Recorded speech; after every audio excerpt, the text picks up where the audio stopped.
Topik yang akan kita bahas pada kesempatan kali ini adalah tentang kisah manusia pertama, kisah nenek moyang kita semua, yaitu Nabi Adam alaihissalam. Nabi Adam alaihissalam. Yang kisah Nabi Adam ya adalah salah satu kisah yang mendapat perhatian besar dari Allah Subhanahu wa taala, sehingga Allah Subhanahu wa taala mengulang-ulang kisah Nabi Adam dalam banyak surat ya. Di antaranya kisah yang pertama Allah sebutkan adalah kisah Nabi Adam dalam surat Al-Baqarah ayat 30 dan seterusnya, dan insyaallah nanti akan kita bahas ayat-ayat tersebut ya. Allah ulangi lagi kisahnya dalam surat Al-A'raf. Ya, Allah ulangi lagi kisahnya dalam surat Al-Hijr ya, dalam surat Thaha ya. Jadi Allah ulangi kisah-kisah Nabi Adam dalam banyak surat yang menunjukkan bahwasanya kisah ini adalah kisah yang penting. Kenapa? Karena dalam kisah tersebut disebutkan tentang bagaimana nenek moyang kita Adam alaihissalam ditipu dan digoda oleh iblis. Dan ya, perseteruan antara iblis dengan anak-anak keturunan Adam alaihissalam, yaitu dengan kita di antaranya, akan terus berlangsung hingga akhir zaman kelak sampai hari kiamat.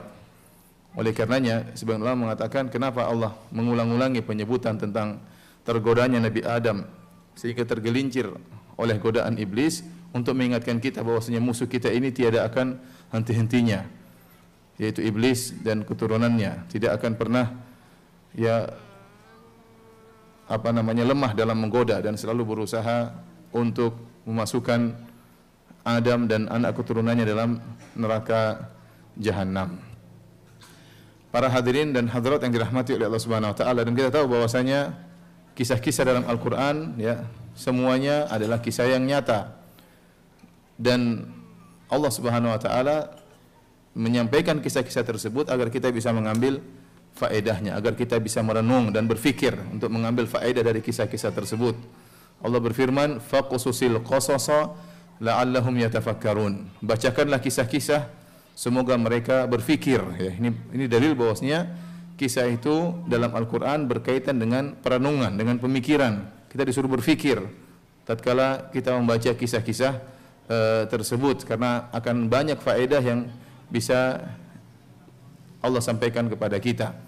Kemudian juga dalam ayat yang lain Allah Subhanahu wa taala berfirman, laqad kana fi qasasihim ibratun liulil albab ma kana haditsan yuftara. Sungguh pada kisah-kisah mereka ada pelajaran bagi orang-orang yang cerdas ya. Sekali lagi kisah-kisah ini ada pelajaran bagi orang yang cerdas.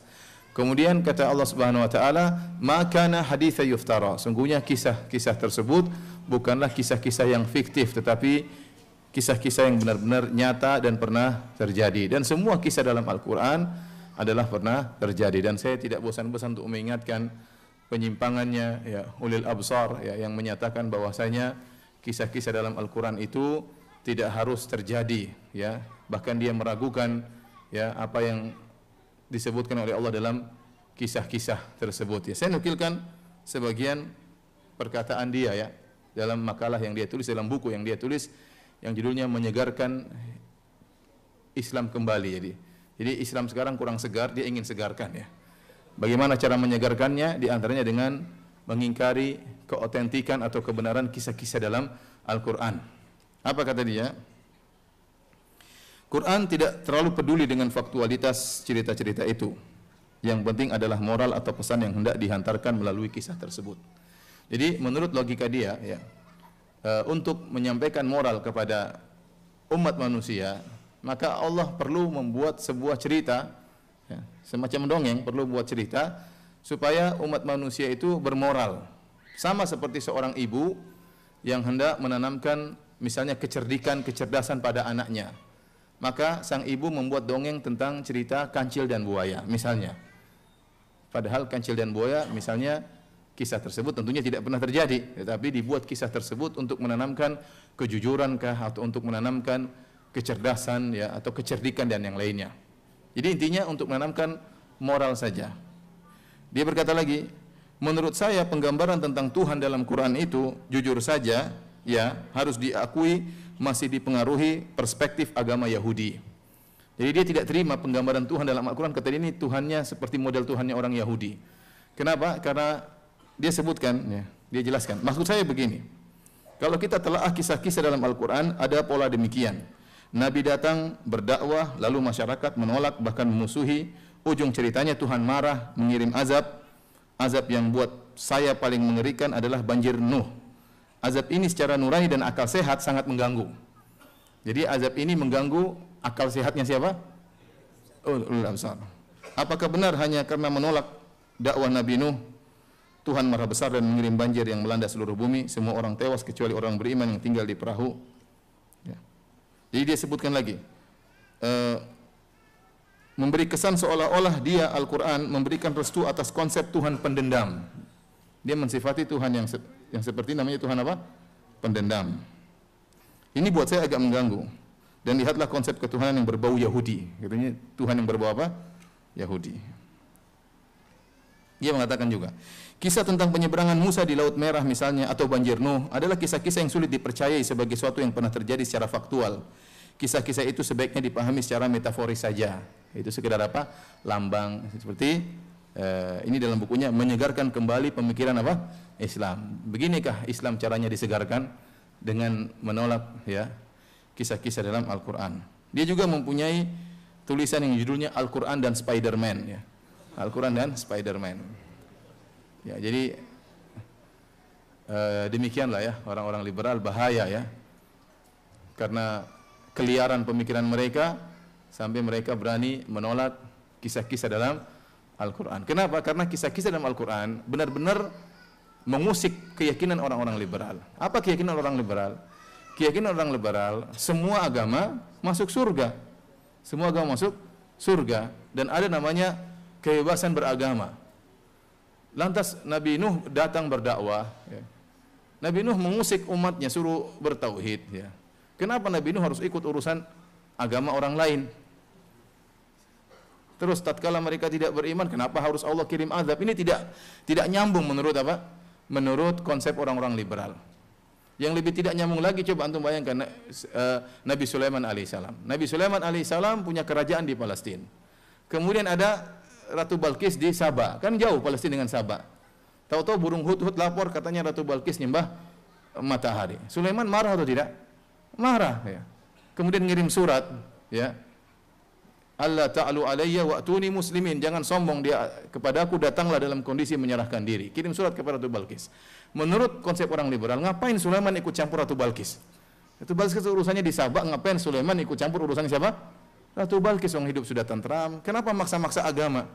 Kenapa maksa-maksa agama? Jadi kisah-kisah yang datang dalam Al-Quran, Allah kirim Nabi Musa alaihissalam, Allah utus Nabi Nuh alaihissalam, ini semua tidak sejalan dengan konsep orang-orang liberal. Sehingga dengan terpaksa mereka menyatakan kisah-kisah tersebut tidak ada yang, kisah-kisah tersebut tidak asli, tapi hanya apa? Fiktif, dan ini sangat berbahaya.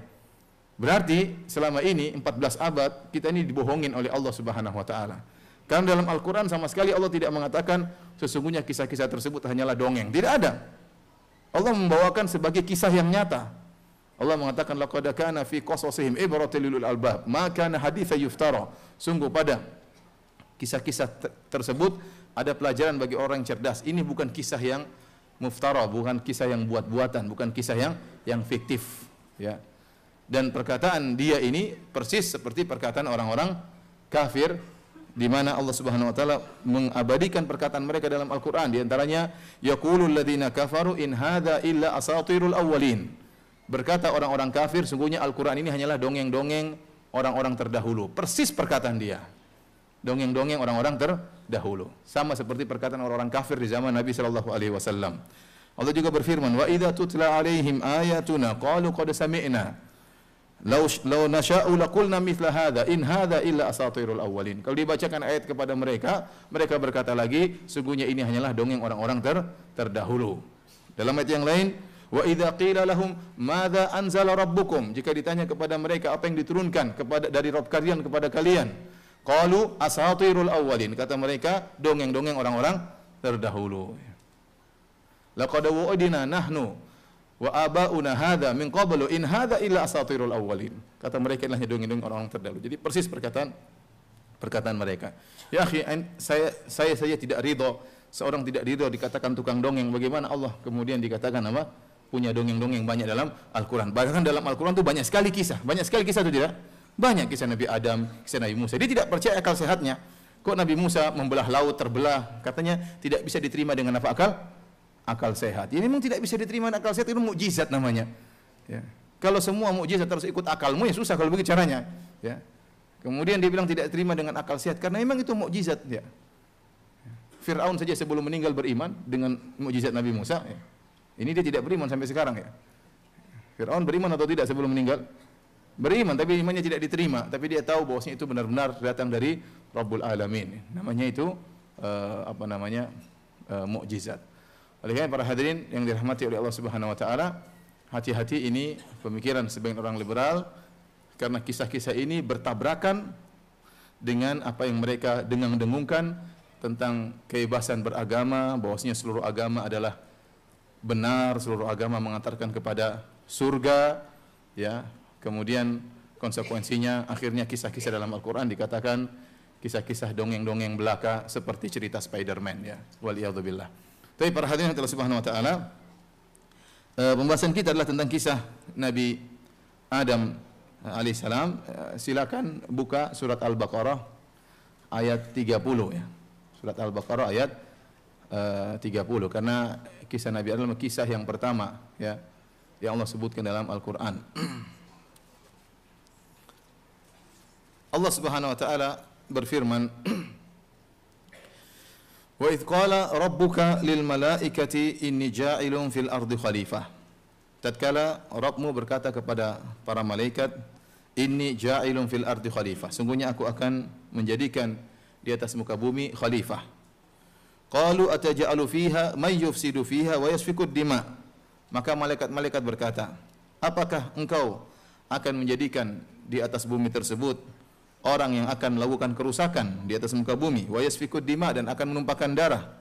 Wa nahnu nusabbihu bihamdika wa nuqaddisu lak. Sementara kami, ya,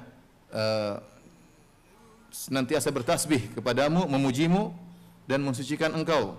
Qala inni a'lamu ma la ta'lamun. Kata Allah, sungguhnya aku mengetahui apa yang kalian tidak ketahui. Ya, kita bacakan dulu ayat-ayatnya, ya. Ayat berikutnya, wa 'allama Adam al-asma'a kullaha thumma aradahum 'alal malaikah. Maka Allah mengajarkan kepada Nabi Adam seluruh nama-nama. Kemudian Allah paparkan nama-nama tersebut, benda-benda tersebut kepada para malaikat. Faqala anbi'uni bi asma'i haula'i in kuntum shadiqin. Kata Allah, kabarkanlah kepadaku nama-nama benda-benda ini, wahai para malaikatku, jika kalian adalah benar-benar, jika kalian adalah orang benar. Qalu subhanaka la ilma lana. Para malaikat berkata, tidak ada maha suci engkau ya Allah, tidak ada ilmu bagi kami. Illa ma 'allamtana, kecuali ilmu yang kau ajarkan kepada kami. Innaka antal alimul hakim. Sungguhnya engkaulah yang maha mengetahui lagi maha bijaksana. Allah berfirman, qala ya Adamu anbi'hum bi asma'ihim. Kata Allah, wahai Adam, kabarkanlah kepada para malaikat tentang nama-nama benda-benda tersebut. Falamma anba'ahum bi asma'ihim, tatkala Adam mengabarkan kepada para malaikat tentang nama-nama benda-benda tersebut, qala alam aqul lakum inni a'lamu ghaibas samawati wal ard wa a'lamu ma tubduna wa ma kuntum taktumun. Maka Allah berkata kepada para malaikat, bukankah aku telah mengatakan kepada kalian wahai para malaikat, sungguhnya aku mengetahui perkara-perkara yang gaib di langit dan di bumi, dan aku mengetahui apa yang kalian tampakkan dan apa yang kalian sembunyikan. Wa idh qulna lil malaikati isjudu li Adam fasajadu illa iblis aba wastakbara wa kana minal kafirin. Tatkala kami berkata kepada para malaikat, sujudlah kalian kepada Adam, maka mereka seluruhnya sujud kecuali iblis. Dia enggan dan dia sombong dan dia termasuk dari golongan kafirin. Wa qulna ya Adam uskun anta wa zawjukal jannata wa kula minha ragadan haitsu syi'tuma. Dan kami berkata, wahai Adam, tinggallah engkau bersama istrimu di surga dan makanlah dari surga kesenangan yang engkau sukai dimanapun kalian berdua berada. Wala taqrabu hadhihi syajarata fatakuna minadh dhalimin. Tapi ingat, jangan sekali-sekali mendekati pohon ini, maka kalian akan berdua akan menjadi orang-orang yang zalim. Fa azallahuma asyaitanu anha fa akhrajahuma mimma kana fih. Akhirnya iblis pun menggelincirkan mereka berdua sehingga mengeluarkan mereka berdua dari tempat mereka, dari surga. Wa qulna ihbitu ba'dukum li ba'dhin adu wa lakum fil ardi mustaqarrun mata'un ilahin. Dan kami berkata, turunlah kalian ke bumi, sebagian kalian akan menjadi musuh sebagian yang lain, dan bagi kalian tinggal di bumi sebagai tempat tinggal dan kesenangan sampai waktunya. Fatalaqqa Adamu min rabbih kalimatin fataba alaihi innahu huwat tawwabur rahim. Maka Adam menerima kalimat-kalimat dari Rabb-nya, dan kemudian Allah menerima taubat Nabi Adam. Sungguhnya Allah Maha penerima taubat lagi Maha penyayang.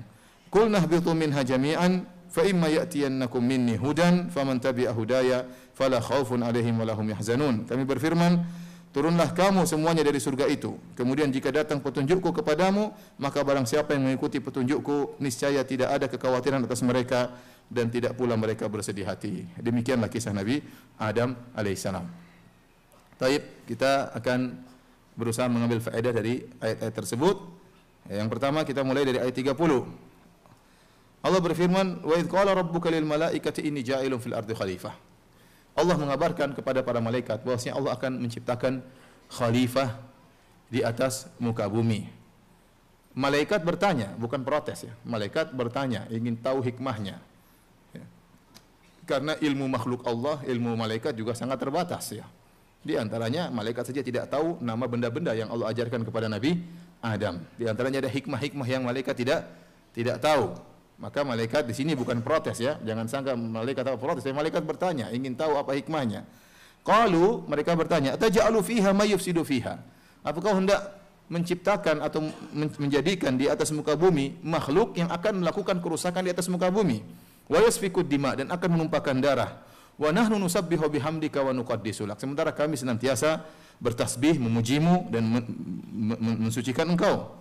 Jawaban Allah, qala inni a'lamu ma la ta'lamun. Aku tahu apa yang kalian tidak ketahui. Ada beberapa faedah yang bisa kita ambil. Pertama, dari ayat ini yaitu Allah mengatakan akan menjadikan khalifah. Kenapa malaikat ya mereka bertanya dan mengetahui bahwasanya penghuni bumi tersebut akan melakukan kerusakan dan akan menumpahkan darah? Ada dua pendapat. Pendapat pertama mengatakan karena Allah kabarkan bahwasanya anak keturunan Adam demikian. Ya, makanya sebagian ulama mengatakan khalifah artinya khalaif. Karena yang melakukan kerusakan bukan Adam. Bukan Adam, bukan juga istrinya, tapi apa? Anak keturunannya. Jadi khalifah di sini meskipun lafalnya mufrad tapi maksudnya jamak. Artinya saya akan menciptakan para orang-orang yang tinggal di bumi silih berganti. Ya. Jadi dan mereka akan melakukan kerusakan. Maka malaikat bertanya, "Ya Allah, kenapa engkau menciptakan manusia? Manusia akan melakukan kerusakan, sementara kami tidak." Ya. Pendapat yang kedua, kenapa malaikat tahu bahwasanya manusia akan melakukan kerusakan? Sebagian berpendapat bahwasanya, sebagian salaf berpendapat karena malaikat mengkiaskan manusia dengan makhluk sebelum manusia. Di bumi dulu ada jin yang pernah tinggal di atas muka bumi. Dan jin-jin tersebut melakukan kerusakan, saling menumpahkan, membunuh di antara mereka, menumpahkan darah di antara mereka, sehingga akhirnya malaikat mengkiaskan, lah jin ya pernah hidup di atas muka bumi dan mereka melakukan kerusakan, dan manusia juga akan demikian. Ini pendapat sebagian salaf. Oleh karenanya mereka berdalil dengan firman Allah, khalifah itu pengganti. Seakan-akan Adam dan keturunannya mengganti generasi sebelumnya. Generasi sebelumnya adalah jin dan yang lainnya. Sehingga sebagian salaf berpendapat sebelum manusia tinggal di bumi ada tinggal jin ya yang pernah tinggal di bumi dan juga mereka melakukan kerusakan. Allah alam bisawab ya. Ini pendapat, namun tidak ada dalilnya juga, hanya sekedar pendapat sebagian salaf ya. Allah alam, saya lebih condong pada pendapat Allah mengabarkan kepada mereka, kepada para malaikat bahwasanya keturunan Adam akan melakukan apa? Kerusakan. Bukan berarti tidak harus ada makhluk sebelum manusia yang tinggal di atas muka bumi ya. Kemudian faedah yang kedua, kata Imam Al-Qurtubi rahimahullah, bahwasanya ini dalil tentang wajibnya untuk nasbul khalifah, untuk mengangkat pemimpin. Mengangkat pemimpin, karena pemimpin itu sangat perlu. Dengan adanya pemimpin tersebut, maka akan permasalahan dikembalikan kepada pemimpin dan akan menghilangkan terjadinya perselisihan, dan pemimpin tersebut akan mengatur urusan kaum muslimin. Dan ini sangat penting ya. Oleh karena ada perkataan sebagian salaf bahwasanya puluhan tahun bersama imam yang zalim itu lebih baik daripada sehari tanpa pemimpin. Kenapa? Karena pemimpin meskipun dia zalim masih banyak perkara-perkara yang bisa terkontrol, masih banyak perkara-perkara yang bisa diatasi. Tapi kalau sudah tidak ada pemimpin sama sekali, maka kondisi sangat berbahaya. Ya, antum bayangkan satu hari tidak ada pemimpin, polisi tidak ada, tentara tidak ada, lampu merah orang main pakai remote, hijau merah terserah ya. Gimana kira-kira kondisi suatu negara seperti itu? Ya, kondisi negara seperti itu sangat berbahaya. Ya, ya. Oleh karenanya sebagian teman-teman ya di Universitas Islam Madinah sampai tidak mau pulang ke negaranya sendiri. Kenapa? Karena ada, kata dia, di negara tersebut ada 3 kepemimpinan, sangat mengerikan. Dalam satu negara ada 3 kepemimpinan yang sangat berbahaya. Ya, ya. Mau ikut yang mana? Bisa terjadi bunuh-bunuhan, terjadi pertumpahan darah. Dia bilang, saya tidak tahu, kalau saya pulang bisa jadi saya dibunuh. Saya tidak tahu kenapa saya dibunuh.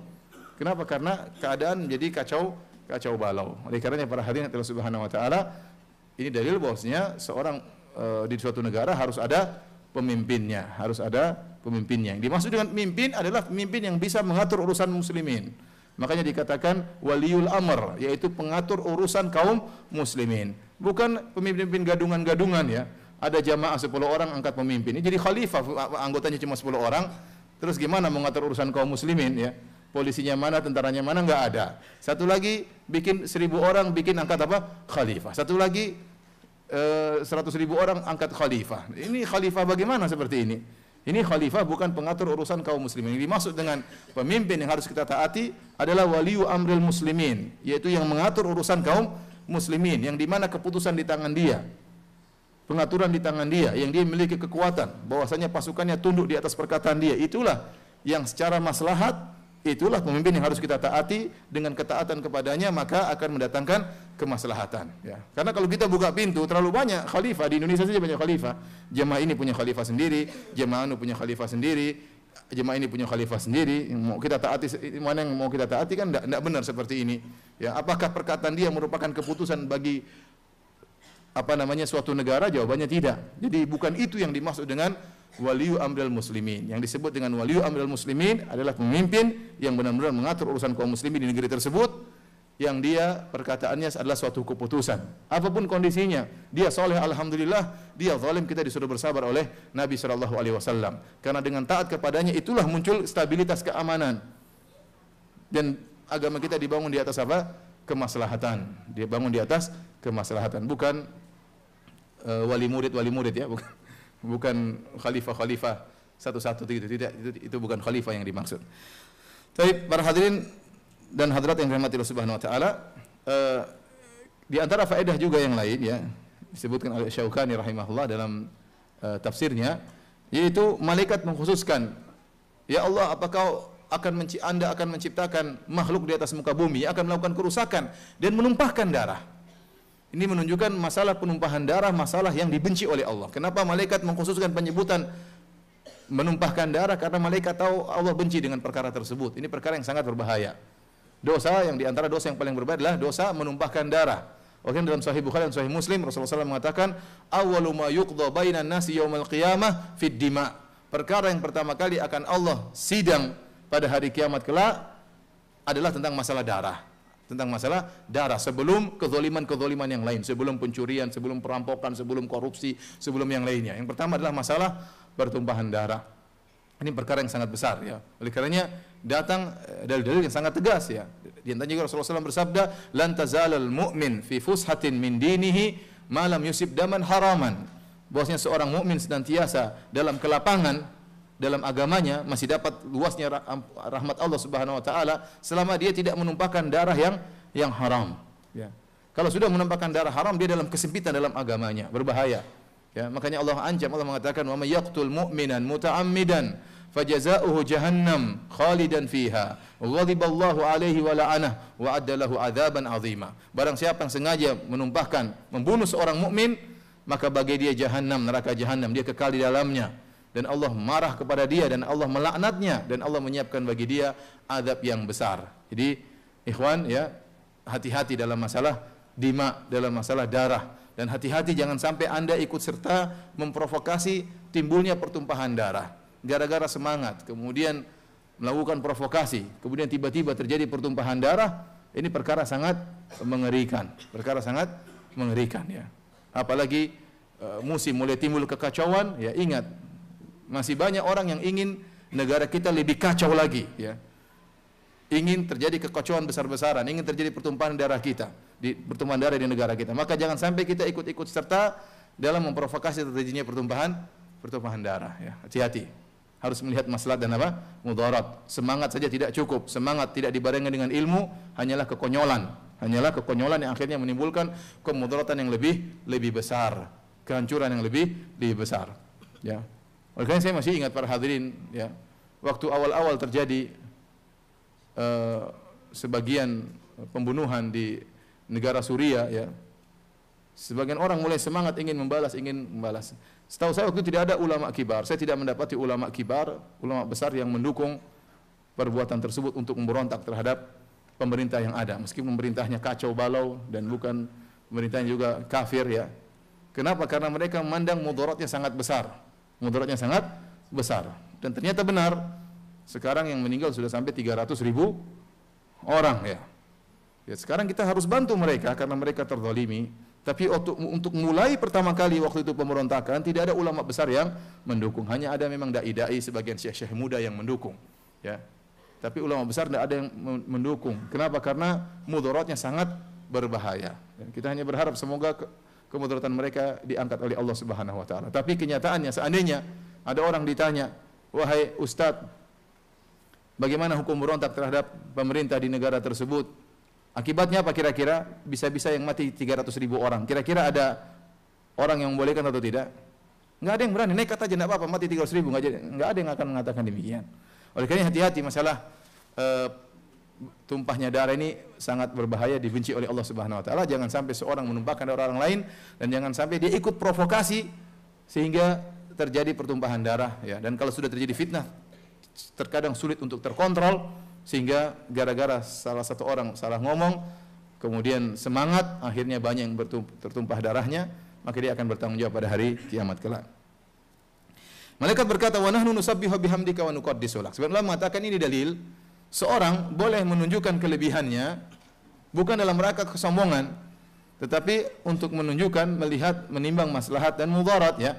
Lihat malaikat mengatakan, sedangkan kami senantiasa bertasbih kepada Engkau ya Allah. Malaikat menunjukkan kelebihannya. Wa nuqaddisu lak, dan kami mensucikan Engkau. Dalam sebagian tafsir maknanya wa nuqaddisu lak, dan kami ikhlas kepada Engkau ya Allah. Kami mengikhlaskan niat kami hanya untuk Engkau ya Allah, ya. Di sini malaikat memuji diri mereka, ya, untuk menjelaskan kepada Allah kenapa Anda harus menciptakan manusia sementara kami demikian kondisinya. Jadi boleh seorang terkadang menyebutkan kelebihan yang dia miliki namun bukan dalam rangka untuk sombong. Ini dilakukan oleh sebagian ulama, ya, bahkan sebagian sahabat, ya.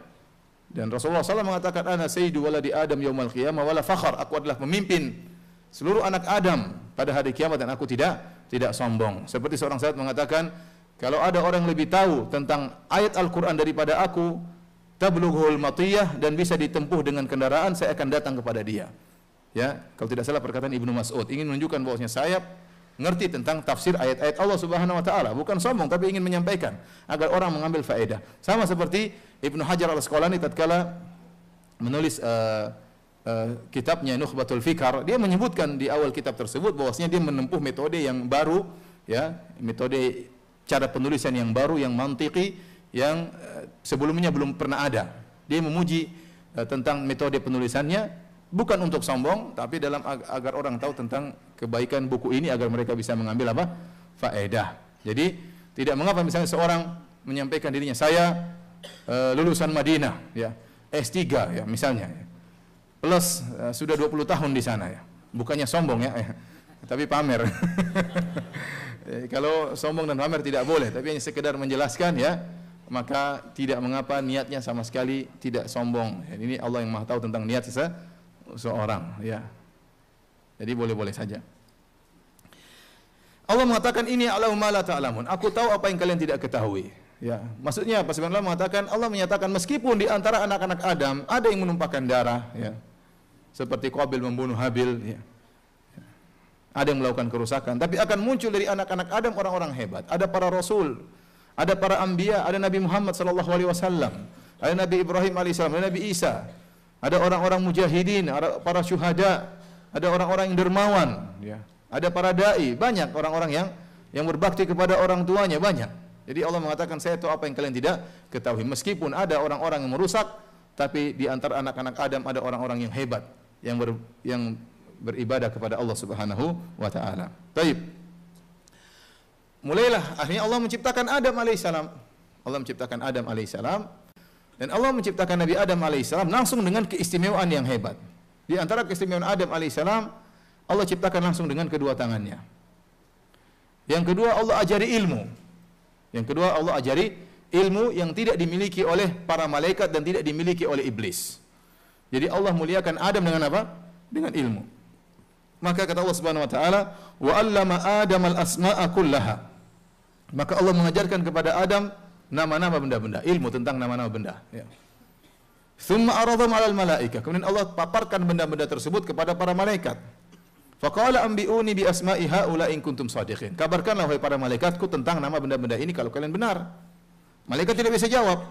Qalu subhanaka la ilma lana. Kami tidak punya ilmu kecuali apa yang kau ajarkan kepada kami. Innaka antal alimul hakim. Sungguhnya engkau adalah Maha mengetahui dan Maha bijaksana. Saat itu Allah muliakan Adam. Kata Allah, qala ya Adamu anbi'hum bi asma'ihim. Wahai Adam, kabarkanlah kepada mereka tentang nama-nama benda-benda tersebut.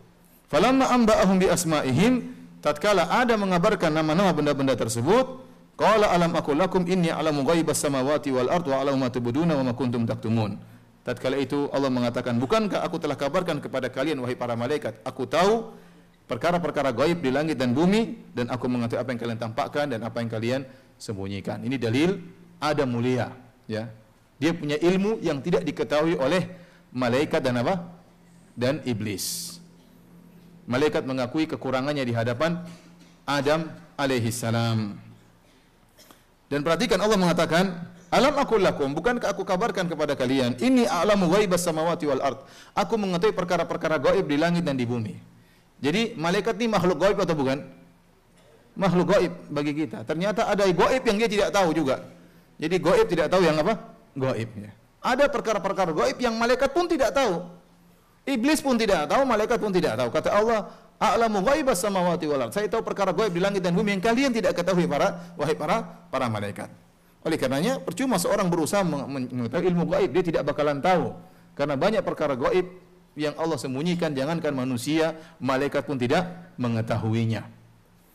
Dan Allah mengatakan wa a'lamu ma tubduna wa ma kuntum taktumun. Dan aku mengetahui apa yang kalian tampakkan dan apa yang kalian sembunyikan. Ini dalil, sebagian ulama mengatakan dalil bahwasanya malaikat bisa mengungkapkan apa yang mereka hendak ungkapkan dan mereka bisa menyembunyikan apa yang mereka hendak sembunyikan. Sebagian ulama mengatakan dalil bahwasanya malaikat punya hati, punya jantung. Sebagian dalam ayat yang lain kata Allah Subhanahu wa taala, hatta idza fuzi'a an qulubihim qalu madza qala rabbukum. Tatkala dicabut rasa takut dari jantung-jantung malaikat, ya. Sehingga malaikat bisa seperti manusia, bisa mengungkapkan dan bisa menyembunyikan apa yang hendak mereka utarakan. Jadi Allah tahu apa yang diungkapkan malaikat dan apa yang disembunyikan oleh isi hati malaikat, ya. Ini juga dalil bahwasanya Allah Subhanahu wa taala berbicara dengan malaikat, ya. Dan ini sering saya ulang-ulang, dengan suara yang didengar oleh malaikat terjadi dialog antara Allah Subhanahu wa taala dengan apa? Dengan malaikat. Terjadi dialog antara Allah Subhanahu wa taala dengan malaikat.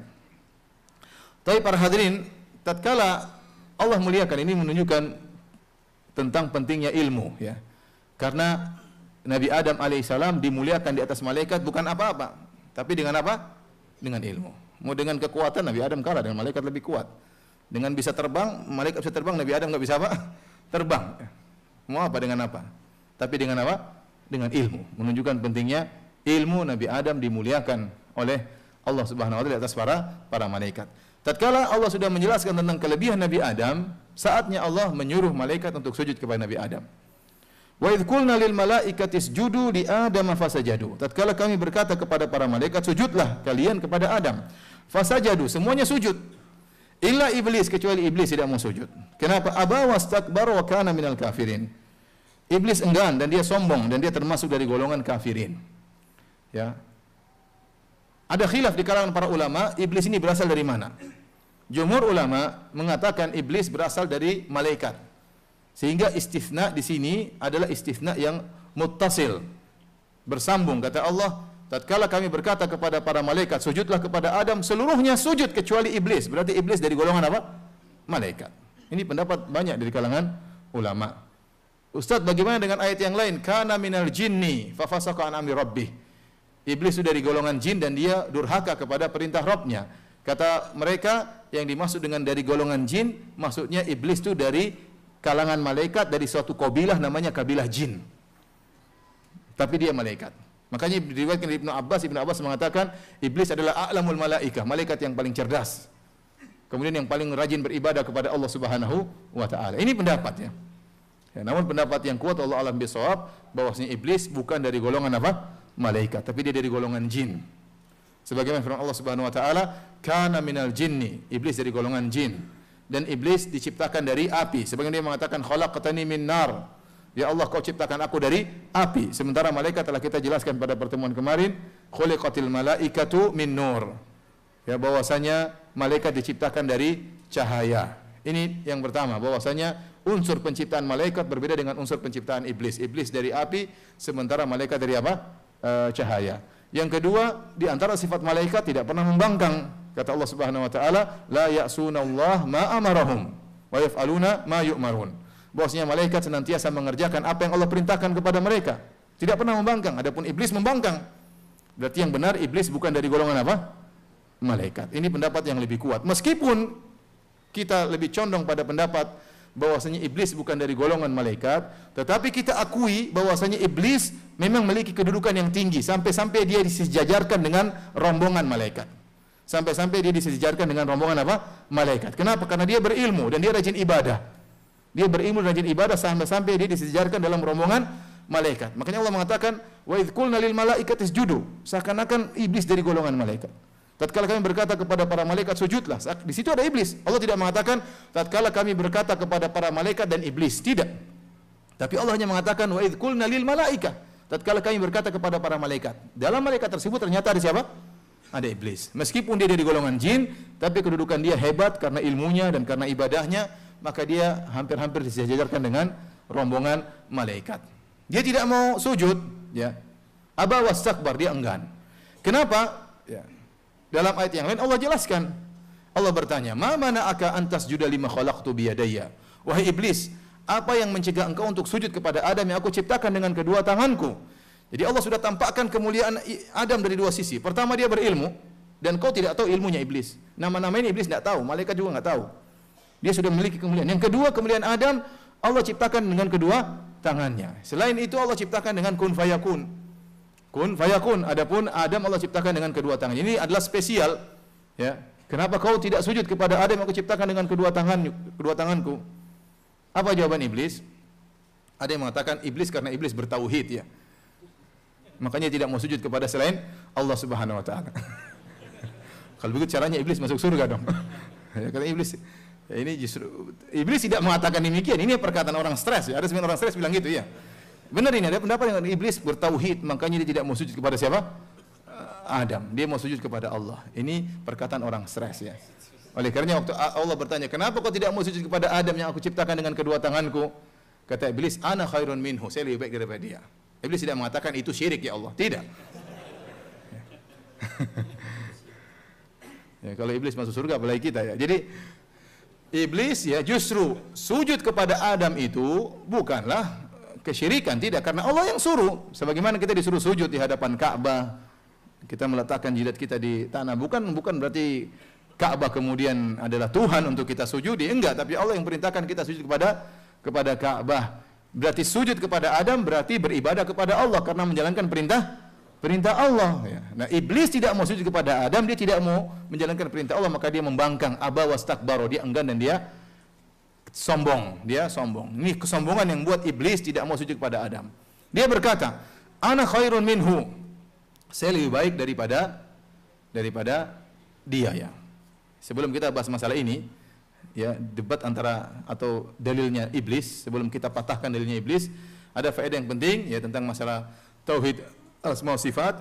Ini dalil bahwasanya Allah memiliki kedua tangan, ya.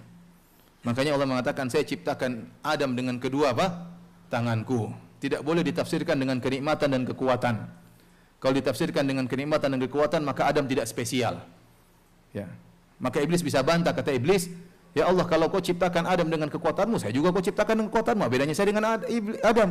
Apa bedanya iblis dengan Adam? Ya. Maka tidak boleh kita tafsirkan dua tangan dengan apa? Kekuatan atau apa? Nikmat. Kalau ditafsirkan dengan dua kekuatan atau dua nikmat, maka tidak ada bedanya iblis dengan Adam. Tidak ada spesialnya Adam. Oleh karenanya Adam diciptakan dengan kedua tangan Allah Subhanahu wa taala. Adapun bagaimana tangannya Allah tidak boleh kita bayangkan, dan tentunya tidak boleh karena laisa kamitslihi apa? Syai'. Tidak ada sesuatu pun yang serupa dengan Allah Subhanahu wa taala. Tapi para hadirin yang dirahmati oleh Allah Subhanahu wa taala, kemudian iblis berdalil, dia mengatakan ana khairun minhu, saya lebih baik daripada Adam. Dalilnya apa iblis kau lebih baik daripada Adam? Khalaqtani min nar wa khalaqtahu min tin. Kau ciptakan aku dari api dan kau ciptakan Adam dari tanah. Inilah sisi pendalilan iblis. Dia pernah merasa lebih hebat daripada nenek moyang kita. Ya. Kenapa? Karena dia merasa unsur penciptaan dia lebih baik daripada unsur penciptaan kita. Kita diciptakan dari apa? Tanah. Iblis diciptakan dari apa? Dari api. Ya. Dia mengatakan karena api lebih baik daripada tanah, maka saya iblis lebih baik daripada Adam. Ya. Jadi kita mau debat iblis hari ini ya. Dengan iblis kau ngaco iblis ya. Pendalilanmu ngawur ya. Kalau iblis ajak ente berdebat, ente debat dia ya. Gimana caranya? Kita bilang pertama, kalau anda wahai iblis ingin membandingkan diri anda dengan Adam, maka jangan bandingkan dari unsur, tapi dari yang ada sekarang. Sekarang kan yang Allah sedang memuliakan Adam yang sudah jadi. Adam sekarang lebih pintar dari ente, punya ilmu yang kau tidak miliki. Ya. Kemudian Adam spesial Allah ciptakan dengan kedua tangannya. Kenapa anda kemudian berbicara tentang unsur asal? Unsur apa? Asal. Ya. Kalau ada satu orang misalnya hafal Quran, tapi bapaknya dulu misalnya orang miskin. Yang satunya koruptor, bapaknya dulu pejabat ya. Kita bilang mana lebih baik? Yang hafal Quran miskin, bapaknya dulu orang miskin. Jangan mengatakan saya lebih baik, kenapa bapak saya dulu pejabat. Itu bapakmu bukan kamu. Ya. Asalmu, tapi kamu sekarang begini modelnya, koruptor. Ya. Sama, iblis taruhlah bahwasanya api lebih hebat daripada tanah. Nah, cara pendalilan anda salah iblis. Ya. Karena yang dibandingkan harusnya yang sekarang, bukan apa? Asalnya ya. Sekarang yang jelas Adam lebih hebat daripada kamu, karena Adam ditunjukkan oleh Allah dia mengetahui apa? Ilmu yang kau tidak ketahui. Ini bantahan yang pertama. Yang kedua, perkataan engkau wahai iblis bahwasanya api lebih baik daripada tanah, itu pun tidak benar. Siapa bilang api lebih baik daripada tanah? Justru tanah lebih baik daripada api. Tanah lebih kokoh, tanah lebih tenang, tanah lebih tahan lama, kokoh, tenang, tahan lama, dan juga banyak faedah yang bisa dimunculkan. Tumbuh-tumbuhan, ya, orang bisa berjalan di atas tanah tersebut, mendatangkan kebaikan. Adapun api cepat bergerak, tidak stabil, membakar, merusak, ya, kemudian tidak bertahan lama, ya. Maka siapa bilang tanah siapa bilang api lebih baik daripada apa? Tanah. Yang benar tanah lebih baik daripada api. Ini bantahan yang kedua. Bantahan yang ketiga, taruhlah engkau wahai iblis bahwasanya benar perkataanmu, api lebih baik daripada tanah. Dan benar engkau lebih afdal daripada Adam, benarlah seperti itu. Tapi sekarang kau berhadapan dengan perintah Allah. Allah suruh kamu untuk sujud kepada Adam. Maka tidak boleh kau menggunakan analogi, tidak boleh kau menggunakan kias, karena sudah ada dalil di hadapanmu untuk kau sujud kepada Adam. Dan para ulama menyebutkan istilah seperti ini, kias, analogi yang bertentangan dengan dalil, namanya kias fasidul i'tibar, yaitu kias yang rusak, yang tidak bisa dianggap. Kenapa? Bertabrakan dengan dalil. Bertabrakan dengan apa? Dalil, ya. Oleh karenanya iblis salah, ya, dan tidak benar tatkala dia membangkang perintah Allah Subhanahu wa taala. Kenapa iblis tidak mau sujud kepada Adam? Jawabannya karena dia hasad. Karena dia hasad, dia sombong dan dia dengki kepada Adam. Oleh karenanya para ulama dinukil oleh Ibnu Jauzi rahimahullah bahwasanya awwalu dzambin usiyallah fis sama wa fil ard, dosa yang pertama kali Allah dimaksiati baik di langit maupun di bumi adalah karena hasad. Karena hasad. Di langit karena hasadnya iblis kepada Adam, dan di bumi karena hasadnya Qabil kepada siapa? Habil. Yang Allah sebutkan watlu alaihim naba'a bani Adam bil haqqi idh qarraba qurbanan fatuqabbala min ahadihima wa lam yutaqabbal minal akhar qala la aqtulannak. Ya. Bacakanlah kepada mereka tentang kisah anak-anak Adam. Tatkala dua anak Adam mengajukan korban kepada Allah Subhanahu wa taala, fatuqabbila min ahadihima, satunya diterima, satunya tidak diterima. Maka yang tidak diterima hasad kepada yang korbannya diterima. Karena hasadnya akhirnya dia mengatakan, la aku tulanak, saya akan bunuh engkau. Saking hasadnya sampai saudara kandungnya sendiri mau dia bunuh. Karena hasad itu berbahaya, penyakit yang sangat berbahaya yang menyakitkan hati seorang. Kalau orang sudah tertimpa hasad, sangat sakit hati dia, sehingga dia menolak kebenaran dan dia ingin melampiaskan, di antaranya sampai pada tingkatan apa? Pembunuhan, ya. Pembunuhan. Jadi saya pernah ketemu dengan seorang mengeluh kepada saya, Ustaz, saya punya saudara lulusan pondok Ustaz, tapi dia menyihir kerabat saya. Kenapa? Dia dengki sama kita Ustaz. Oh, dia dari pondok, tahu itu sihir haram, tahu Ustaz. Tapi karena saking hasadnya sudah tahu sihir itu apa? Haram, namun dia tidak kuasa menahan apa? Kejengkelannya, maka dia tempuh meskipun itu haram. Kenapa? Karena hasad. Karena hasad, ya. Karena hasad. Nah, sekarang iblis hasad kepada Adam. Dia sakit hati sama nenek moyang kita, ya. Sakit hati. Kenapa? Selama ini dia hebat, sampai disejarkan di kalangan para malaikat. Pinter, berilmu, rajin ibadah. Tahu-tahu datang pemain baru, Allah kasih kemuliaan. Pendatang baru. Datang pendatang baru, Adam alaihissalam. Diciptakan dengan kedua tangan Allah, diajari ilmu oleh Allah Subhanahu wa taala. Ya.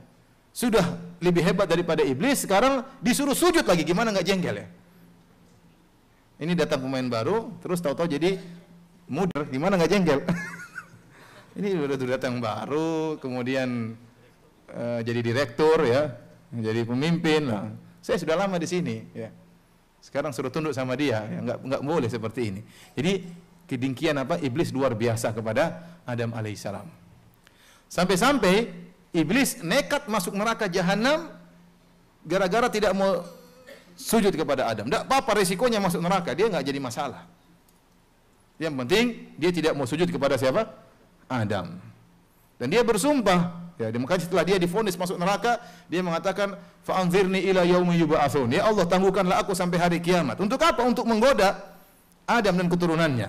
Ya. Kata Allah, innaka minal munzarin, kau akan ditangguhkan kematianmu. Dan ini dalil para hadirin bahwasanya dari golongan jin yang usianya panjang sampai hari kiamat cuma iblis. Cuma iblis. Adapun jin-jin yang lain tidak ada dalilnya. Tidak ada dalilnya jin-jin lain kemudian umurnya juga sampai ribuan tahun, ya. Makanya kalau ada jin ngaku-ngaku, umur saya sudah 3000 tahun, dia bilang enggak ada dalilnya, bilang gitu. Enggak ada dalil. Lah iya, ya. Nanti jangan-jangan dia bilang umur saya 2000 tahun. Dulu saya pernah ketemu dengan Nabi Muhammad sallallahu alaihi wasallam. Oh, ini jin sahabat berarti, kan repot. Ya, atau saya pernah ketemu Nabi Musa. Kita jangan percaya, ya. Kita jangan percaya dan jangan terlalu banyak dialog sama jin, ya. Kalau ruqyah kita dakwahi suruh masuk Islam, kalau enggak kita baca Al-Qur'an, ya. Suruh dia keluar dari jasad manusia. Karena jin tidak bisa kita percayai, susah, ya. Jangan ada yang mengatakan, Ustaz, tapi zahirnya dia muslim. Gimana zahirnya orang dia gaib? Gimana ente zahirnya? Gimana ngelihat dia? Ya, lihat dia salat. Ente tahu dia salat, ya. Ini enggak tahu dia gaib. Gimana ente bisa bilang zahirnya dia jujur, ya? Makanya jin yang umurnya panjang sampai hari kiamat cuma siapa? Cuma iblis. Yang lainnya hidup dan mati. Hidup dan mati sebagaimana manusia. Umurnya berapa Allah alam kita tidak tahu. Kata Allah, innaka minal munzarin. Ini dalil bahwasanya iblis juga sebenarnya bisa mati. Makanya dia minta untuk ditangguhkan sampai hari kiamat. Dan Allah mengatakan, Allah kabulkan. Allah kabulkan. Sampai sebagian Allah mengatakan, ya, jangan suudzon kepada Allah Subhanahu wa taala. Iblis saja minta kepada Allah dikabulkan, apalagi ente, katanya. Ya, kita tetap berusaha husnudzon kepada Allah sambil menjauhi segala kemaksiatan, ya. Oleh karenanya para hadirin Allah Subhanahu wa taala, iblis kemudian berusaha menggoda Adam. Tujuannya apa? Tujuannya agar Adam dan keturunannya masuk neraka. Masuk neraka. Dan ini kata para ulama hasad tertinggi. Hasad tertinggi, bentuk hasad tertinggi. Hasad itu secara umum kalau orang namanya hasad, dia ingin perpindahan kenikmatan dari orang yang dia hasati. Dia orang itu misalnya direktur, saya enggak. Saya ingin saya jadi direktur, dia turun. Ini kebanyakan orang seperti itu. Ada orang hasad sama-sama punya toko. Satunya kurang laris, satunya laris. Yang tidak laris hasad, dia ingin toko temannya tersebut tidak laris, dia yang laris.